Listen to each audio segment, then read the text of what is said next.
Doctor Jivraj Mehta સંસ્થાપિત અને અમરેલી જિલ્લા વિદ્યાસભા નામક સંસ્થાના નિયામક એવા ડોક્ટર ગિરીશ ભીમાણી કે જે સૌરાષ્ટ્ર યુનિવર્સિટીના વાઇસ ચાન્સેલર રહી ચૂક્યા છે, એના ઉપર આક્ષેપ લગાડવામાં આવ્યો છે કે એમણે પ્રવાસમાં દીકરીઓને દારૂ પીને એ અવસ્થામાં 10 થી 12 દીકરીઓને અડપલા કર્યા છે. આની ફરિયાદ નોંધાવા જ્યારે વાલીઓ પહોંચ્યા ત્યારે એમ કેમ પ્રકારે આ પ્રકરણને દબાવવામાં આવ્યું. શિક્ષણ જગત માટે આ ખૂબ ગંભીર કિસ્સો કહી શકાય અને એનાથી પણ વધારે મહિલાઓ માટે આ ખૂબ ગંભીર વાત કહી શકાય.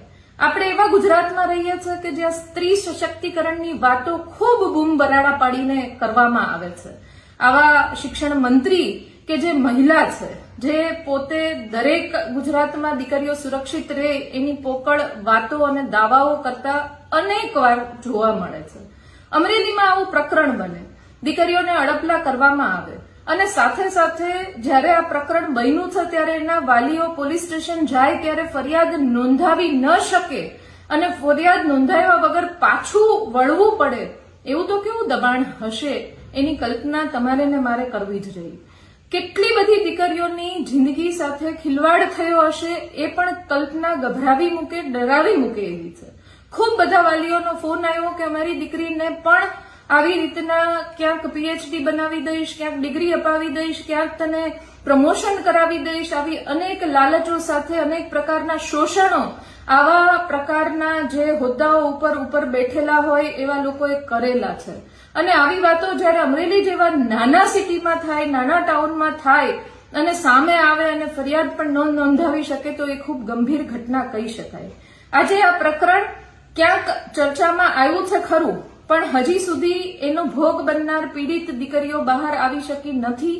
કાં તો એને બીક છે, કાં તો સંસ્થાપકો એને ડરાવી રહ્યા છે, કાં તો એને તંત્ર ડરાવી રહ્યું છે, કાં તો એને સિસ્ટમ ઉપર ક્યાંક ભરોસો નથી રહ્યો. એટલે આજે મારે વિડીયોના માધ્યમથી આપ બધાને વિનંતી કરવા આવવું પડ્યું છે કે આપણે બધાએ ક્યાં સુધી ચૂપ રહીશું. જ્યારે દીકરીઓની વાત આવે છે ત્યારે પ્રકરણ દબાવી દો, કોઈનું નામ નહીં લેતા. આની સાથે અવડા મોટા નેતાઓ જોડાયેલા છે. આ વ્યક્તિની પહોંચ ખૂબ ઉપર સુધી છે. તમારા પરિવારને, તમારી દીકરીને ખોઈ નાખશે. ભવિષ્યમાં ક્યાંક લગ્ન નહીં થઈ શકે, ભવિષ્યમાં ક્યાંય નોકરી નહીં મળી શકે, ડિગ્રી પૂરી નહીં કરી શકે. આવા દબાણો થતા હશે, સમજી શકું છું, પણ ખૂબ ગંભીર ઘટના છે. ભવિષ્યમાં પણ આવી દીકરીઓ સાથે કંઈ ન થઈ જાય એની તકેદારી પણ રાખવી સમાજને, એટલે કે આપણે બધાનો સહિયારો પ્રયાસ જરૂરી છે. ત્યારે આપના માધ્યમથી વિનંતી કરું છું, ઘરની વીજળી સ્વયં બનાવવા આજે સે સોલારનો સંપર્ક કરો.